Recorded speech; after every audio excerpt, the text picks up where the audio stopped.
옆에 분들과 함께 손을 맞잡고 한번 인사하겠습니다. 복음에 합당한 삶을 삽시다. 우리가 예수 믿고 살아가는 삶 속에서 가장 중요한 건 복음에 합당한 삶을 사는 거라고 생각합니다. 그러나 사람은 두 가지로 나눠 있다고 생각합니다. 교회 밖이든 교회 아니든 저는 다 똑같이 두 가지로 나눠 있다고 생각합니다. 복음을 받아들이는 삶과 복음을 거부하는 삶. 교회 안에 있는 사람도 다 복음을 받아들이지는 않습니다. 어떤 사람은 정말 복음을 믿고 복음 가운데 살고 복음으로 날마다 그 삶 속에 하나님이 주시는 은혜를 누리며 살아가는 사람이 있고, 복음을 거부하며 자기를 의지하며 살아가는 사람이 있습니다. 복음을 거부하는 사람은 돌처럼 딱딱합니다. 변화가 일어나지 않습니다. 정확하게 하면 죽은 거죠. 왜 이렇게 둘로 나눠져 있을까요?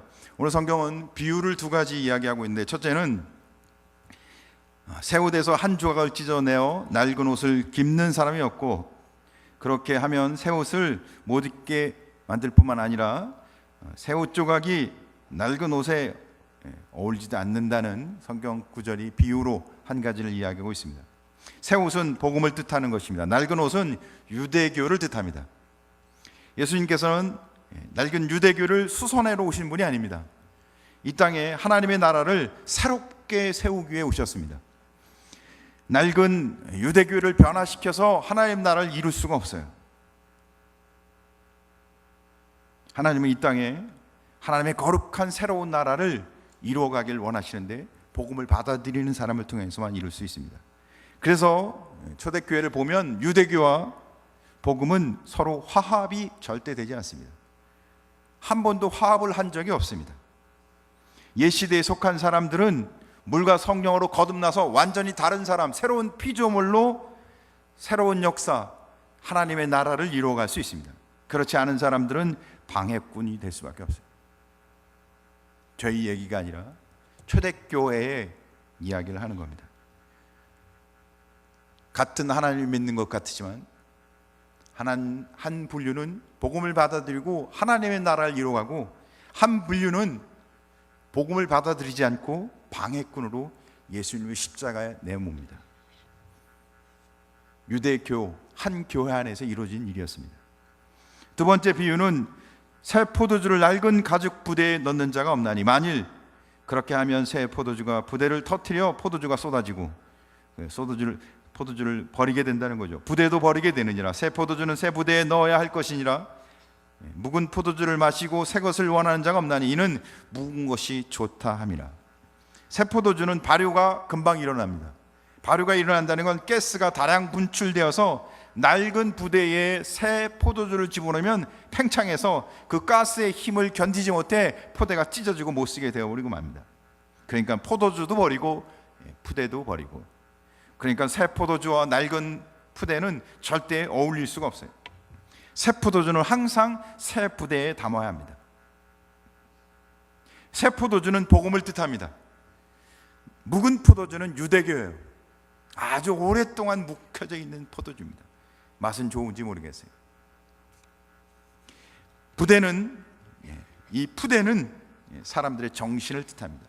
그러니까 새 포도주는 새 부대, 새로운 사람, 성령과 물러서 하나님의 은혜로 거듭난 사람들이 새 포도주, 복음을 받아들일 때 거기에 하나님 나라가 역사하는 겁니다. 우리 근국교회 2018년 우리 구역과 우리가 2018년 하나님 말씀대로 살고자 하는 우리 심령에 오늘 이 말씀의 은혜가 일어나길 주님을 축복합니다. 그래서 새 포도주는 새 부대, 우리가 성령으로 거듭나 성령으로 새롭게 된 심령이 되어 복음이 우리 마음에 임하여서 우리 안에 하나님의 나라가 이루어지는 구역과 교회가 되길 간절히 소원합니다. 낡은 정신, 유대인들이 수호하고 있는 오랫동안 전통이라고 이야기하는 그것은 하나님의 나라를 절대 이루어 수도 없고 받아들일 수도 없습니다. 그래서 거부하잖아요. 유대인들이 끝까지 거부하고 예수님을 버리잖아요.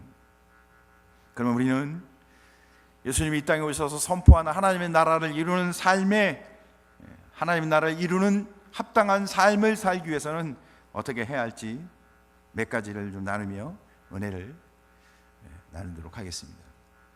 시간이 제가 쓸 수 있는 시간이 딱 45분까지만, 그래서 이제 한 20분 정도 남았나 봐요. 첫째, 회개하고 복음을 믿어야 합니다.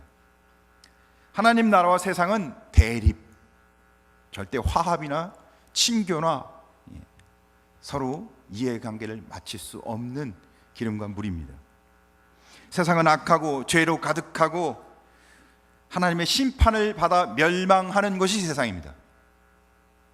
그러나 하나님의 나라는 선하고 공의롭고 영원하고 생명이 넘치는 곳이 하나님의 나라입니다. 아담의 후손으로 태어난 모든 사람은 이 죄악된 세상에 삽니다. 세상에 사는 거예요.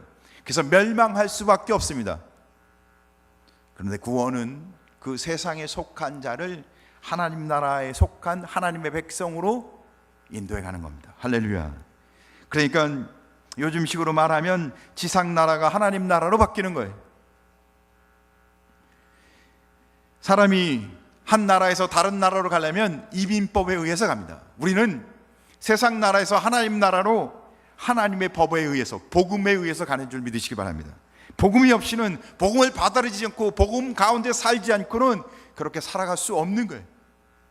아무리 자기가 종교적 모습을 드러내도, 그게 유대인이잖아요. 종교적 모습을 얼마나 많이 드러내요. 11조 잘하죠, 기도 생활 잘하죠, 봉사 잘하죠. 얼마나 거룩합니까? 그런데 하나님 나라와 관계가 없어요.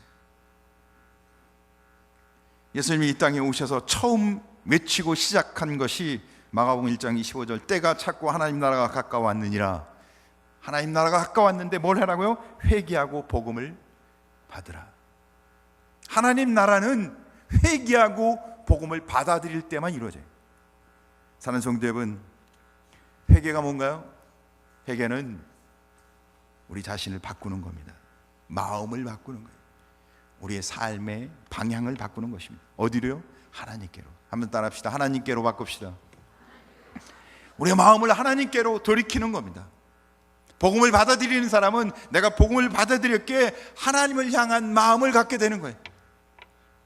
그래서 그의 삶이 세속적인, 그래요, 우리가 살아가는 삶에 머무르지 않고 어디로 가요? 성결이 뭐예요? 하나님 말씀대로 살아서 거룩한 삶으로 살아가는 삶으로 바뀌어가고, 자기를 드러내는 삶이야. 자기는 죽고 더 겸손해지는, 그래요, 예수 그리스도 안에 들어가고 죽은 줄 믿으시기 바랍니다. 완고한, 한 번 믿고 한 번 생각한 것을 변하지 않아요. 완고해요. 변함이 없어요. 그러나 예수 그리스도 안에 있는 자마다 온유하고 사랑으로 가득 찬 자인 것을 믿으시길 주님을 축복합니다. 더 중요한 건 진실로 회개한 사람은 거기에 합당한 열매를 맺는다고 마태복음 3장 8절에 이야기하고 있습니다. 사랑하는 성도 여러분, 성령의 충만함으로 복음에 합당한 열매를 맺는 성도 되길 주님을 축복합니다. 우리 섬기는 구역구역마다 복음에 합당한 열매가, 우리가 모이면 주님이 주신 은혜로 복음에 합당한 열매가, 친교를 잘하는 게 아니라, 그래요, 친교를 잘해야 돼요. 하지만 친교로 끝나는 것이 아니라 복음에 합당한 열매가, 그래서 영혼을 위해 눈물을 흘릴 수 있고, 하나님이 가장 기뻐하시는 한 사람을 구원하기 위해 영혼을 품고 기도하고, 할렐루야, 우리의 삶의 기준과 가치와 바라보는 방향과 생각의 기준이 바뀌어가길 주님을 축복합니다. 바뀐다는 게 뭐예요? 회개인 거예요. 복음 안에서 우리가 회개가, 우리의 마음이 하나님께로 돌이켜지는 역사가 일어나길 간절히 소원합니다. 회개한 사람은 그 다음으로 뭐가 임하여? 복음 가운데 살아가는 삶을 살아갑니다. 복음이 믿어지고 복음 가운데 살아가고, 복음은 한번 믿고 끝나는 게 아닙니다. 내가 복음을 믿었으니까 이제는 구원받고 하나님의 자녀가 됐으니까 그래, 나는 이미 복음을 다 받아들인 삶이야, 그렇게 끝나는 게 아니라 진행형이어야 된다는 거죠. 내가 복음을 믿고 내가 복음 안에서 그 은혜의 사람이라면, 예수 그리스도의 보혈 십자가로 내가 내 모든 죄가 사함받고 내가 은혜로 구원받아서 오늘 이 자리에 있다는 것이 정말 믿겨진다면, 그것으로 끝이 아니라 계속해서 날마다 은혜 아니면 살 수 없는, 복음을 들어야 되고 말씀을 인도함을 받아야 하고 끊임없이 성령의 충만함을 받아야 하는, 할렐루야, 우리 근고교회 성도의 삶 가운데 우리 구역 2018년도 우리가 섬기는 사역 속에 복음에 덧입혀 살아가는, 그래서 은혜 속에 주님을 찾고 말씀을 구하고 기도하고 할 수만 있다면, 내가 이 생활을 못하면 내 삶을 끊고 버리고, 어느 한 교회에서 지난번에 쌤에 가니까 제가 한번 얘기했을 거예요. 성도들에게 권면을 했대요. 왜 그렇게 사냐고, 돈 버는 게 그렇게 좋으냐고. 주의 일을 하는 걸 기쁜 일이지, 성도가 하나님의 일을 해야 기뻐하지. 돈 벌고 열심히 살고 재능이 있어서 그 재능에 따라 사는 게 행복한 삶이냐고. 그래서 몇 명한테 직장 그만두고 주의 일을 하라고. 그래서 1년 2년씩 직장을 그만두고 주의 일을 한답니다. 뭐 다 권면하는 대로 하진 않았대요. 그래도 그렇게 권면을 하니까 하는 사람이 있었답니다. 사랑하는 성도 여러분, 성경은 우리에게 세상을 버리라고 이야기합니다. 재능을 갖고 돈 버는 일 위해 사용하지 말고 주님 재능과 은사와 내게 주신 그 풍성한 많은 것을 통해 영광, 하나님께 영광을 돌리는, 복음을 위해 사는, 복음에 합당한 삶을 살아가는 성도 되길 주의 이름으로 축복합니다. 그런데 예수님 당시에 많은 유대인들이 누구예요? 하나님 믿는 사람 아닙니까? 한 교회 하나 있는 사람인 거예요. 근데 복음을 받아들이지 않고 거부하는 사람이에요. 한 교회 안에 우리도 하나님 믿는다고 말하는 사람들인데 이분들은 복음을 거부하고 있어요. 왜죠? 잘못된 선입견에 가득 차 있어서, 완고한 변하지 않는 자기 경험과 신앙의 경륜이 도리어 복음 가운데 살아가지 못하게 그를 올가매고 있는 겁니다. 그들이 얼마나 열심히 신앙생활을 하는지 아십니까? 화 있을 적 외식하는 서기관들과 바리새인들이여, 너희가 박하와 회향과 근처에 11조를 드리되, 그들이 11조를 드리는데 얼마나 철저하게 드렸으면 자기가 버는 수입, 본래 버는 수입의 11조는 당연히 드리는데 자기 집 텃밭에 박하를 몇 개 심어놨는데, 몇 뿌리를 심었어요 박하를. 베란다에 고추와 방울토마토 몇 개를 심었어요. 5그루씩. 그래서 방울토마토를 따보니까 50개가 나왔어요. 그 50개에 뭘 드린다고요? 11조를 드렸다는 거예요. 그게 뭐예요? 박하와 해향과 근처에 11조를 드리되, 그들이 얼마나 철저하게 11조를 드렸는지 보통 열심히 아니었다는 거예요. 사는 성도 여러분, 유대인들은 정말 열심히 했습니다. 하나님 말씀도 정말 잘 알았습니다. 사는 성도 여러분, 그렇게 철저하게 신앙생활을, 그렇게 철저하게 종교적 삶을 그렇게 철저하게 살았는데도 불구하고 그들은 복음을 거부하고 예수님을 버립니다. 그들이 한 가지 더 예를 들 수 있는데, 신명기 15장을 보면 너는 반드시 내 땅 안에 내 형제 중 곤란한 자와 궁핍한 자에게 내 손을 펼치라. 구제를 하라는 성경 말씀에 근거해서 그들이 구제도 얼마나 열심히 했는지 몰라요. 근데 주로 그들은 구제를 어디서 하냐면 시장에서, 사람들이 보이는 데서 해요. 그들이 말씀대로 살아가는 모습을 가만히 살펴보니까 하나님 앞에 인정받기보다는, 하나님의 뜻을 구하기보다는, 하나님의 뜻을 이해하기보다는, 하나님의 마음이 무엇인지를 알고자 하기보다는 그 말씀을 지키는데 훨씬 더 그들의 마음이 쏟아져 있어요. 사람들에게 영광을 받고 인정받고자 하는. 사랑하는 성도 여러분, 그래서 회개는, 그들이 생각하기에 회개는 어리석은 백성들이나 세리나 해당 그런 사람들이나 하는 것이라고. 왜요? 우리같이 이렇게 11조를 철저하게 하고 구제를 하고 기도를 하루에 3번씩 기도를 하고 이렇게 신앙생활을 하는 사람이 없어요. 그런데 그들에게, 그 유대인들에게 당신들 회개해야 천국이 가까웠느니라, 너희가 회개하고 복음을 받아라. 웃기는 소리 하고 있네. 회개는 죄인들이나 어리석은 사람들이 해야 할 일이지 우리가 무슨 회개를. 그래요. 회개는 낡은 옷을 수선하는 게 아니라 낡은 옷을 벗어버리고 쓰레기통에 버리고 새 옷을 입어야 합니다. 날마다 그리스도 예수 안에서 성령으로 복음으로 새롭게 태어나시길 주님을 축복합니다. 개혁되어지지 않으면 우리는 칼빈주의, 개혁주의라고 얘기합니다. 우리는 복음 안에서 날마다 새로워져야 합니다. 죽을 때까지. 사랑하는 성도 여러분, 내가 열심히 믿었던 신앙생활을 했을지라도, 과거에 내가 정말 열심히 했을지라도 유대인이 그거 붙들고 있는 거거든요. 근데 그거 붙들고 그것만 지키고 있는 거예요, 계속해서. 아니에요. 복음은 복음을 들음으로 날마다 새로워져야 되는 겁니다. 사랑하는 성도 여러분, 복음으로 날마다 새로워지는 개혁, 날마다 복음 안에서 새로워지는 복된 성도 되길 주의 이름으로 축복합니다. 자기 고집, 경험, 습관에 따라서 신앙생활하는 게 아니고 날마다 복음 안에서 새로워지는 것. 목사도 똑같고요, 중직도 똑같고요, 아무리 신앙생활을 잘하는 사람도 날마다 하나님 앞에서 복음을 통해서 새롭게 변화되는, 그래서 날마다 주님 앞에 나의 연약함을 깨닫고 주님 앞에 엎드리고 주님께 구하고 주님이 나에게 주신 은혜에 감격하며 주님이 주신 은혜에 반응하며 살아가는 성도 되길 주의 이름으로 축복합니다. 그래서 우리는 마음을 새롭게 해야 합니다. 두 번째, 마음을 새롭게 해야 돼요. 오늘 예수님이 세리 레위가 세관에서 일하고 있을 때 너는 나를 따르라. 그는 즉각적으로 예수님을 따릅니다.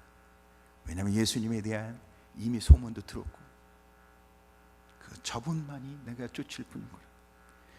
그 부르심에 너무 감사해서 그는 그날 사표를 쓰고 예수님을 집에 초청해서 잔치를 엽니다. 세리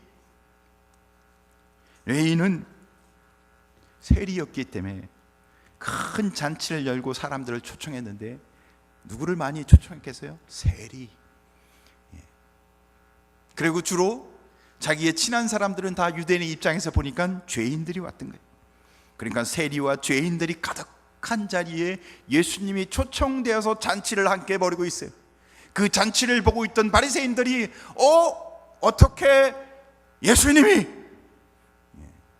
유대인, 거룩하다고 말하는 유대인이, 우리에게 바른 가르침을 준다고 하는 유대인이 어떻게 죄인과 세리들과 함께 음식을 나누고 있어요.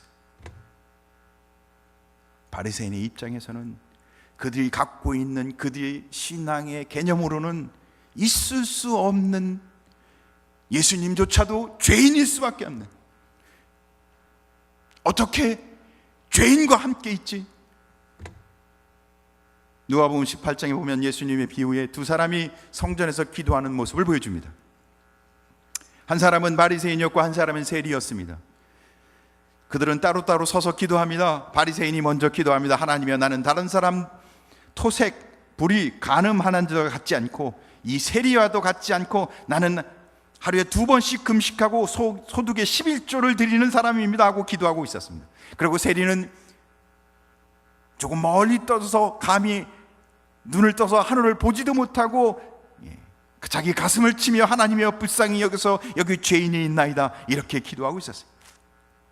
그 기도를 가만히 보니까 바리새인은 세리를 어떻게 해요? 아주 천하게 배관시켰어요.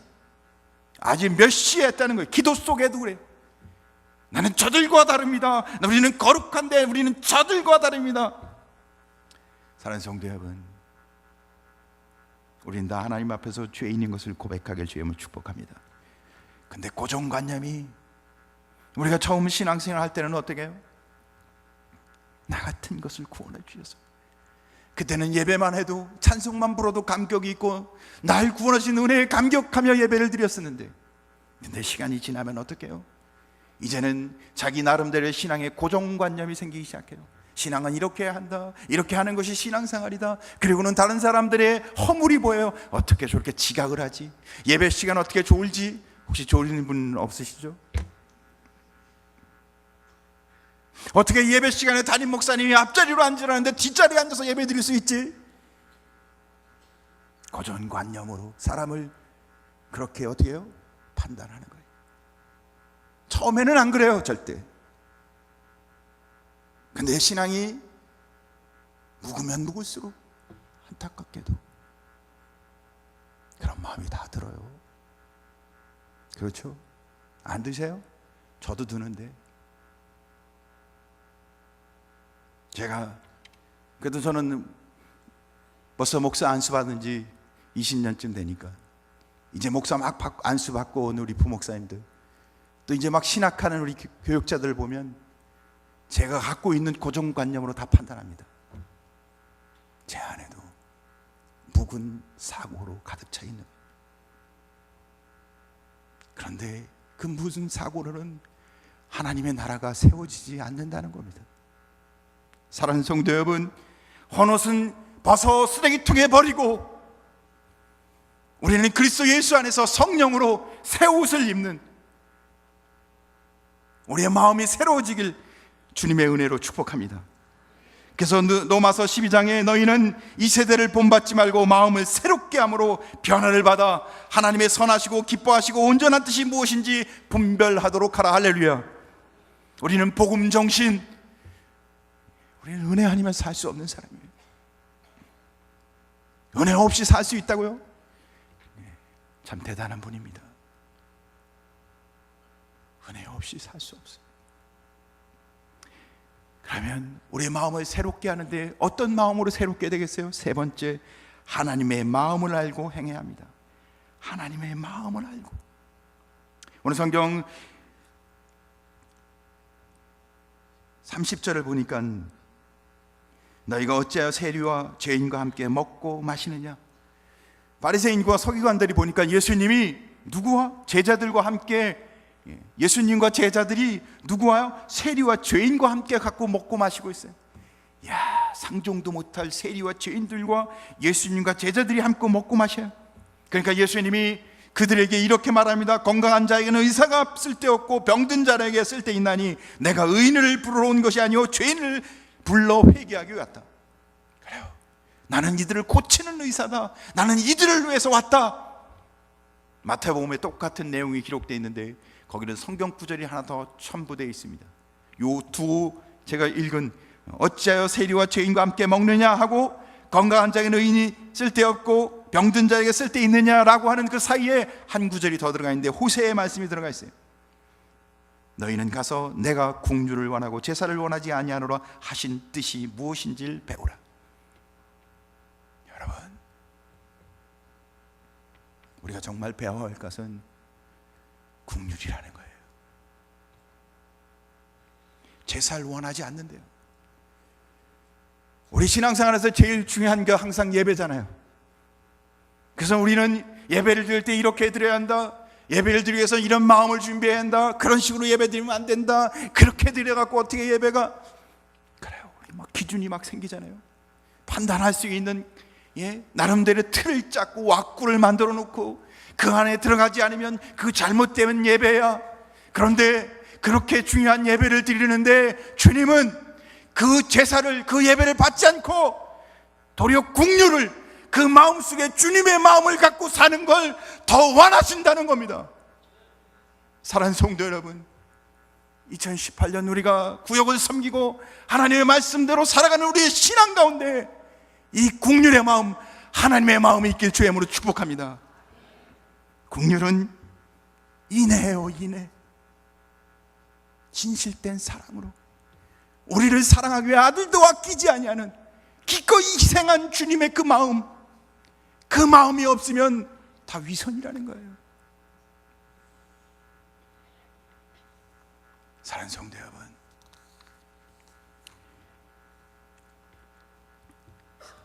(4분) 남았네요. 예수님이 레위의 집에 초청돼서 잔치를 하며 세리와 죄인들과 함께 했던 것은 그들을 구원하기 위해서였던 거예요. 그들과 함께 밥을 먹고 줄기 위해서가 아니라 주님의 마음은 그들이 너무 안타까워서 그 죄인들을 구원하기 위해서 같이 있었던 겁니다. 그게 아버지의 마음이었고 예수님의 마음이었어요. 예수님이 가장 중요하게 여기는 것은 구원이었어요. 한 사람 한 사람을 사랑하여 죄에서 건지는 것이에요. 그러나 바리새인들은 종교적 의, 어떻게 하면 자기를 드러낼까? 자기가 갖고 있는 가치관과 맞느냐 틀리냐? 하나님이 이 땅에 주신 율법도 성경을 보면 너희의 행복을 위해 율법을 주신다고. 하나님이 우리에게 주시는 모든 것들은 우리를 구원하고 우리를 복되게 위해서 주신 거예요. 그러니까 우리가 종교적 삶, 우리가 믿음과 신앙으로 살아가는 모든 신앙의 행위 속에서는 우리가 하나님의 은혜 안에서 더 복된 삶으로 가야 되는 거예요. 우리가 상처를 받는 게 아니라 서로를 사랑하고 서로를 이해해주는 시간이 필요하긴 하겠지만, 사랑하는 성도 여러분, 바리새인들이 그걸 몰라서 그렇게 했던 건 아니었어요. 그들은 종교적으로도 열심이었고 성경적 지식도 부족함이 없었습니다. 그런데 하나님의 마음을 이해하고자 하는 마음이 없었어요. 어쩌면 종교적 모습에 있어서 모든 걸 다 갖췄는지도 몰라요. 그래서 그들은 열심을 내면 낼수록 더 하나님의 거슬리는, 대적하는 삶을 살아갔습니다. 열심을 내면 낼수록, 주의 일을 더 감당하면 할수록 예수님을 죽여야 했고 하나님과 대적하는 자가 되어버렸어요. 왜요? 그 마음에 성경대로 안 살아서가 아니라 하나님의 마음이 없이 성경대로 살았기 때문에, 율법대로 살았기 때문에 마음이 굳어져 하나님의 뜻을 이해할 수 없었던 겁니다. 묵은 포도주는 먹기는 좋은지 몰라도 아무런 일이 일어나지 않습니다. 도리어 죽은 믿음이에요. 변화가 일어나지 않는, 다른 사람도 죽여요. 하나님을 기쁘게 할 수도 없어요. 하나님 나라의 방해꾼이 됩니다. 사랑하는 성도 여러분, 현재의 삶이 점점 편해집니까? 내가 하고 있는 걸 지키고자 합니까? 묵은 포도주를 마시고 새 것을 원하는 자가 없나니? 묵은 포도주를 마시기 시작하면 새 것이 불편합니다. 새로운 성도가 오는 것도 불편해요. 사실은 와야 한다고 말하지만, 와야 한다고 기도하지만 그냥 막상 오면 어떡해요? 사랑하는 성도 여러분, 우리는 날마다 그리스도 예수 안에서 성령 충만함으로 겉사람은 낡아지나 속사람이 새로워지는 거룩한 은혜가 임하길 주님으로 축복합니다. 하나님 나라가 너희에게 이미 임하였느니라. 하나님의 나라가 너희 안에 이미 임하였느니라. 복음 가운데 회개하며 주님의 마음으로 하나님 앞에 선 자는 이미 하나님의 나라가 임한 줄 믿으시길 주님으로 축복합니다. 2018년 우리의 섬기는 모든 사역과 구역 안에 하나님의 나라가 임하는 복음 가운데 회개하며 주님의 마음으로 섬기는 은혜가 있길 주님으로 축복합니다. 기도하겠습니다.